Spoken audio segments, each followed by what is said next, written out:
বাংলাদেশের ক্রিকেট অঙ্গনের জন্য বর্তমান সময় যেন লাকি চাম কাটার মাস্টার মোস্তাফিজুর রহমান। কারণ সাম্প্রতিক সময় এই তারকা বোলার বাংলার হয়ে সবশেষ যে কয়টি টি-20 সিরিজ খেলেছে তার সবকটিতেই জয় পেয়েছে টিম টাইগার্স। যেখানে 2025 সালে বাংলার হয়ে মুস্তাফিজ ম্যাচ খেলেছেন 6টি, আর সেই 6 ম্যাচেই জয় পেয়েছে বাংলাদেশ।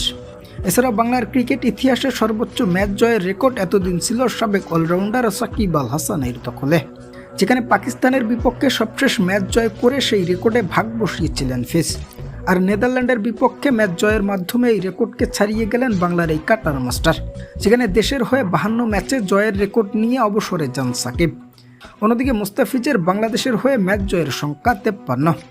সব মিলিয়ে এখন টাইগারদের জন্য সমীকরণটা এমনই হয়ে দাঁড়িয়েছে যে মুস্তাফিজ থাকলেই যেন ম্যাচ জয় পেয়ে যাচ্ছে তারা।